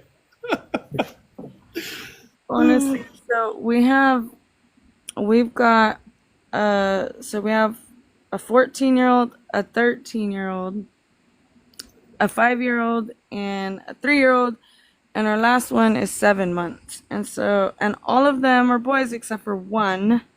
So I feel like I've got my work cut out for me with those. And my 5-year-old is like, he's extraordinarily smart. It's insane. So I feel like that's something that I could totally see happening to one of us, because especially with the stuff on the screen, like you said, he read it. My 5-year-old, he knows how to read, so I feel like that question's probably not far since it hasn't happened already. Yeah.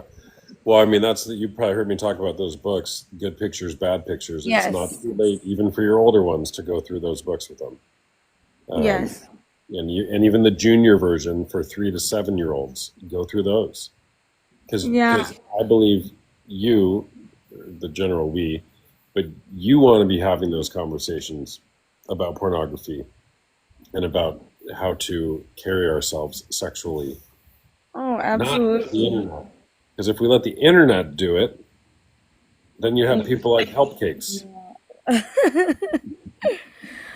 Oh, don't I know it? I'm having a blast with my almost 15-year-old. Like I said, kids today are different than when we were teenagers. He's a freshman in high school, and those kids are ruthless. Like he said, he's a freshman, and the kids are ruthless. The girls, the way they dress in school today is insane. Like, that never would have been allowed when I was growing up. And so he's already like, the girls, the way they dress, like, when he was just in middle school last year, I used to pick him up at the outdoor mall across the street from his school, and one of the girls was they come in a big line through the crosswalk, and one of the girls was standing on the street corner. She had just crossed the street, and she was wearing Bra and Daisy Dukes. a bra and like Daisy Duke type jeans. Like, I'm not even joking you. And I asked my son, I was like, did she like take her shirt off like when she got out of school? And he's like, oh no, she's been like that all day. And I was like, how do you just go to school like that? And he's like, oh, well, it's against dress code, but they tell the kids stuff, but they don't really do anything about it, so they just still show up that way. Wow. And I'm just like, I'm sorry, what now? I used to get in trouble for wearing tank tops. Mm-hmm. So, like, it's just mind-blowing. And my son, he has a cell phone, which I have the same app that's on my husband's phone on my son's phone, so that it alerts me if he's looking at something that he shouldn't be. Like, it'll flag certain words or pictures, videos, things like that. But where my issue right now is that he's kind of obsessing over Sabrina Carpenter, and I don't know if you've heard about the way. So she used to be a Disney star, and now she Flaunting her sings. stuff on stage. She flaunts her stuff on stage. Like, she did a whole album. Charlie, I'll get to you in a minute, man. Hang tight. Yeah, Sorry, go ahead. she did a whole album on like or a song where they actually were saying not to bring your teenagers or young kids to her concerts because she wears like corsets on stage, but she does like sex positions on stage. She dropped down Like, on her knees and showed her yeah, whole she underskirt for. yeah, she showed her whole backside to the stage and like does various different sexual positions and stuff on stage, and it's just insane. And my son's like, I want to go see Sabrina, and I'm like, and no. No, Sabrina. Sorry. And yeah, so, and it's crazy because like she came up having a very, a teenage fan base, and now she's still got that fan base, but she's doing stuff that wouldn't necessarily be appropriate for teenagers, which honestly I don't even feel like for adults. Like, I don't see why you'd go to a concert just for that, but I mean, that's just me. Yeah, that's wild. He's That's wild. he's a growing kid, just let it be. Sorry, Ham, I don't think so. Sorry, she's a helicopter parent. All right, I'm gonna move on here, guys. Thank you for sharing, Ruby. Both you guys, but mostly Ruby. And if you're interested in my group, Ruby, don't let too much time pass. All right, I got the Tuesday night group, and I'm starting the Wednesday group here soon. So we'd love to have you. All right, thank you. Yeah, thanks for sharing, guys. See ya. Bye. Bye bye. See all that because we were talking about poo-poo sauce.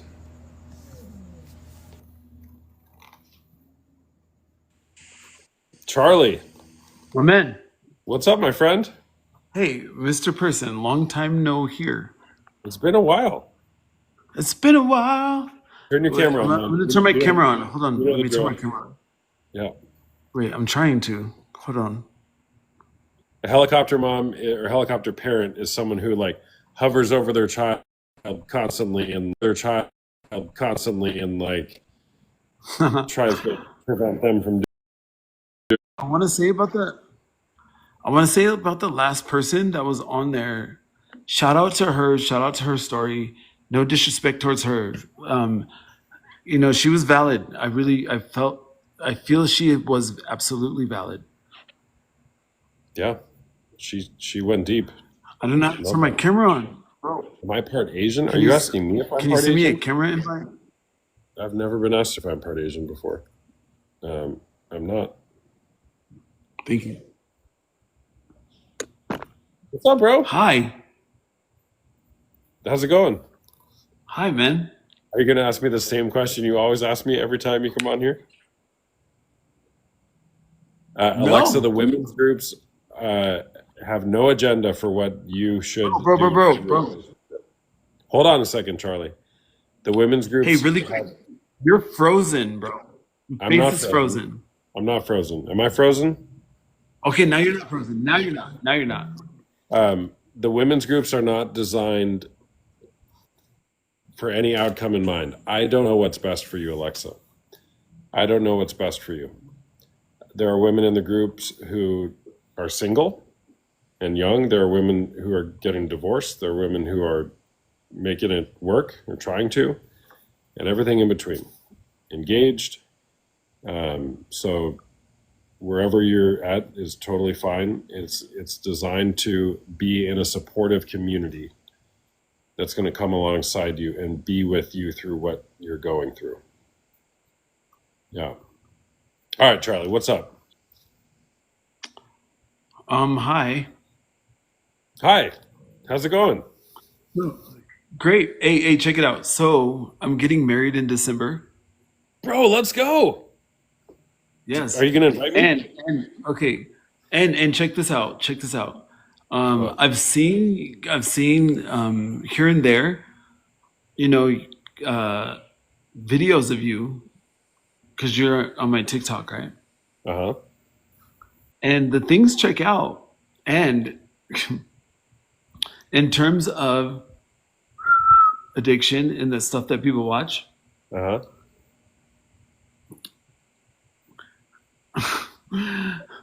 it seems as though I'm divulging that like I had watched that or something like that. I don't watch it at all, right? Okay. Now, I've made it my mission. I will never, in my opinion, I don't want to touch another woman or look at another woman naked rather than my gal. Mm-hmm.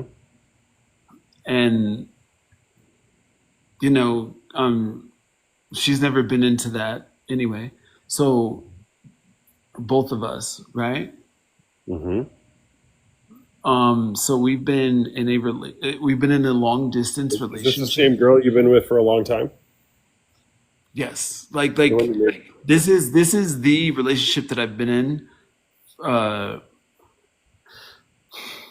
Listen, her and I have been together for okay, so I've known her for between 9 and 10 months. We've been in a relationship for 6 months, right? But it was a long distance relationship. Yeah, but hold on. You had this other woman that you'd like known forever, and you kind of always went back to her, and you were. What about her? What about her? That's it. She's gone now.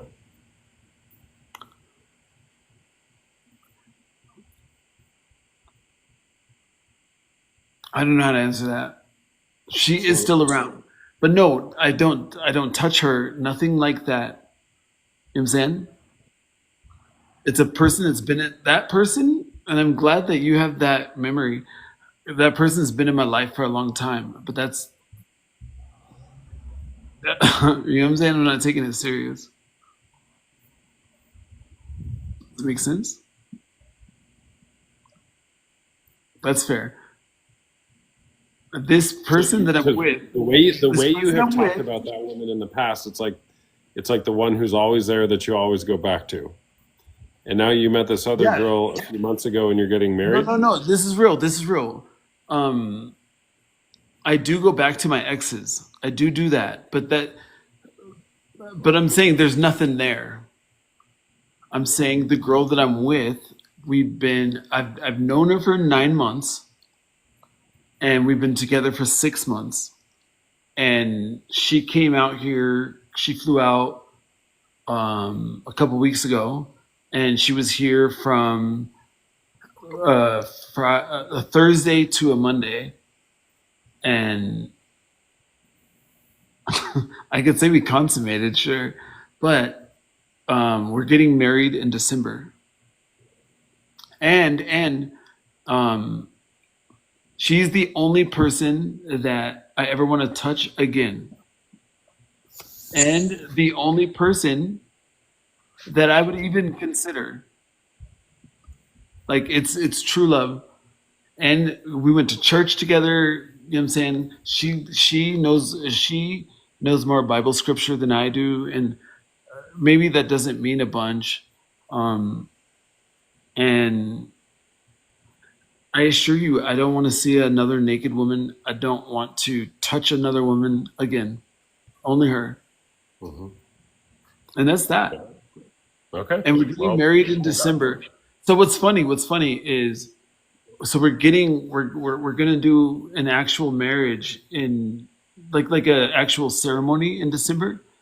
But I flew her out here. So next month, excuse me, How did you meet her? on TikTok. Oh. How many times have you met her in real life? Once for from Thursday to Monday. One time in she real was life. at my house. She was at my house from Thursday to Monday. All right, so you met her on TikTok. Yes. You flew her out. You We met consummated, each other. Yeah. and now you're getting married. Yes. But we were, bro, What we could were go wrong? distance. We were What in a could go long wrong, distance Charlie? relationship. What We're in a could long go distance wrong? relationship. I've known her for 9 months. We were in a long distance relationship. Like we decided, she kept saying, "Claim me, claim me, claim me, Claim me? claim me." Claim me. Yeah, like be my guy. Claim me. So That's we've been interesting. together for 6 months. 6 months, long distance, and then I flew her out, and it's crazy because she lives in Valdosta, Georgia, so it's a super expensive flight because it's Where do you regional. live? In Vegas? Are you in Vegas? No, I'm in Colorado. I'm in Denver, Colorado. Yeah, okay. So it's a regional flight. She had to fly from Valdosta to Atlanta, and then from Atlanta to Colorado. And those flights are expensive. You know what I'm saying? So there's that. You know what's more expensive? Well, divorce. Getting married. Getting married. Well, divorce is even more expensive. Yeah. But That's yeah, fine, getting- bro. You're, I love you're, it. bro, you're complaining about one flight? No. It was multiple flights. Bro, No, and well- her layover was like 3 hours. That had to be wild for her. Yeah, she probably bought a neck pillow in the airport for $100. No, she brought her own neck pillow. It was leopard print. Oh, nice. Sorry. All right, man. So why'd you come on here today? I wanted to say, it is a beautiful feeling to know that you don't have to like you don't have to get your rocks off from strangers. And I said to you a while ago, you know, I don't watch people have sex, but sometimes I look at celebrities naked and get my rocks off. I'm not even doing that anymore. I don't want to see anyone naked but her ever again. And I think that you kind of influenced me in that way. So I wanted to I'm an say, influencer. no. Yes, you are. But I wanted to say thank you for that and shout out to you. You're welcome. You asked me the reason I'm here, and I'm telling you. Yeah. Good job. That'll serve you well in your marriage to not look Yes. at other naked women. That's usually a great trait to have in a marriage. Well, wait. Okay, when you say to not look at naked women, let's take a moment on that one. Let's take a moment on that one because men naturally they want to see naked women, but I think when you get to a point when you have zero interest in other women and you want to keep it just to her, you and her, like. And you know what I'm saying? Like everyone else is humans. And it's like she is the only girl. And that's what I'm doing, bro. I love this girl so much. And bro, she's a super Christian. I'm the only person she's been with. She's awesome as hell. I won't get really into the weeds about this, but there is quite an age gap. There's quite an age gap. Super age gap. But whatever, it is what it is. How old? Come on, how old are you guys? I'm not doing that right now. You're Can't like do my it. age, roughly, right? How old are you? How old are you? 40. You're probably younger than I am. You're 40. I'm 40. All right. Is she older or younger? She's way younger. Way younger. Like Bro, 20s? I'm her first. I'm her first. How on earth would she be older? Like, is she Amish? Well, you said she's super Christian, Yes. and then you said you guys consummated it the first time you met each other in real life. Absolutely. 22.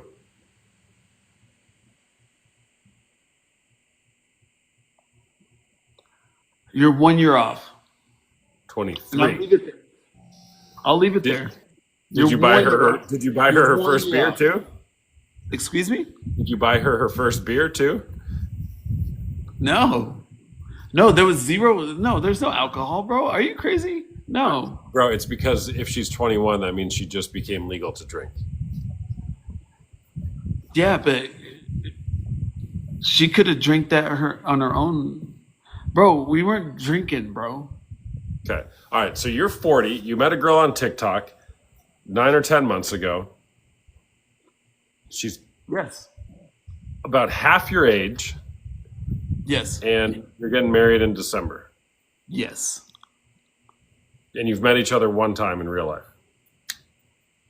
She was here from Thursday to Monday, and we did more things on the couch than the Simpsons credits. I just spit all over my phone. Bro, but that's real love. It's real love, bro. Well, oh gosh. Okay. Yeah, man. Hey, but listen, I don't ever want to touch another woman. She's her, and if it's not, if it doesn't work out, then I'll go back into whatever the fuck I was in. But I think this is it. And Okay. and you know, I'm established. You know, I'm renting the house I'm in. I own the house down the street. I have a few cars. You know what I'm saying? My heart's in the right place. I go to church. I appreciate women. I find ratchets deplorable. So we're good. And I would say I low key despise porn, bro. I think like watching people hump is wild. That's wild work. Hey, hold on a second. I'm not reading all your guys' comments, Ruby and Ham, but Ruby, don't fight with people on the internet. Don't fight with people on the internet. It's just Yeah. it's never worth it. It's never worth it. The house Ruby, always wins, right? The you house gotta- always you wins. got to get back into your emotional hangover, Ruby. Just stay there, okay? You don't need to Hey prove man, anything. hey, I wanna tell you, my boy, you look great, man, and you're thriving, and I love that you're a voice for folks. Shout out to you, man. Thanks, man. Appreciate I that. mean that. I mean that. And are you familiar with like iron sharpens iron? Like men Absolutely. need to be there for other men. You know what I'm saying? Yep. I'm aware. Real spill. Yeah. For sure, man. For I've sure. said my piece. All right, man. Let you Hey, go. Carly, good luck to you, man. Good luck to you. I'm gonna check in with you, man. All right, do it. All right, cool. See you, man. Bye. Yep. All right, it's 11:43. I gotta go to bed. Yeah, I didn't read it all, Ruby. I don't know. It just seemed like you're trying to get a point across to somebody who doesn't want to hear it. All right, great being with y'all. Great being with y'all. Just a reminder, I'm a coach. I do one-on-one coaching as well as group coaching, both for men who are dealing with unwanted sexual behavior such as pornography or sexual addiction or other type of infidelity, as well as women who are navigating through betrayal trauma, the trauma that a person experiences after a betrayal. I do one-on-one coaching, which is similar to therapy. I'm not a therapist. And I also do group coaching. My groups meet on Tuesday nights or Wednesdays. Currently, there's one women's group at 5:30 p.m. Pacific on Tuesday. Soon, there will also be one on Wednesday mornings at 10:30 a.m. Pacific. It'll start next week. For those of you who have messaged me that you're interested, I will send you a link this week to get signed up. The groups do cost money. The men's groups are $199 a month. We meet for an hour and 15 minutes weekly on Zoom.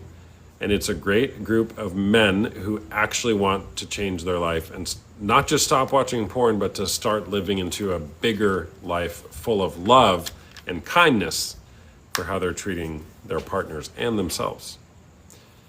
And for the women's groups, it's $99 a month currently.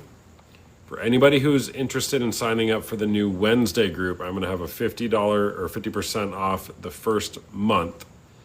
And then after the group starts, the price will go up to $199 a month.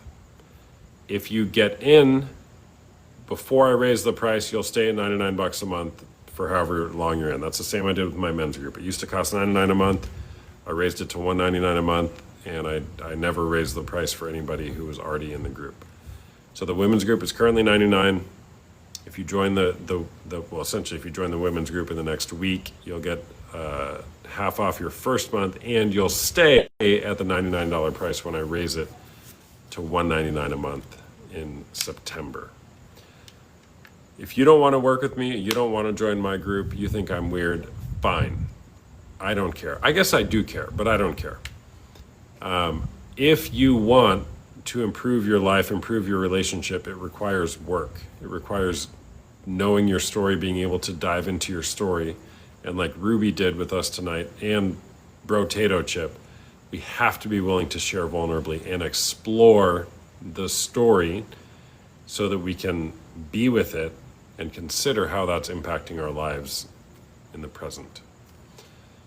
So if you want to be in that journey with me and the wonderful people who are involved in my community, both the men's and the women's group, we'd love to have you. You can schedule a call with me using the link in my bio. It's $1 for a 30-minute call. And that's intended just to talk privately about your situation and if I may be able to help or recommend something else for you. If you want to join the group, go ahead and do it. The link is also in my bio. D, what's up, bro? What's going on, man? All right. Great being with y'all. Make it a great day or not. The choice is always yours. We'll see you next time. Bye-bye. Later, D.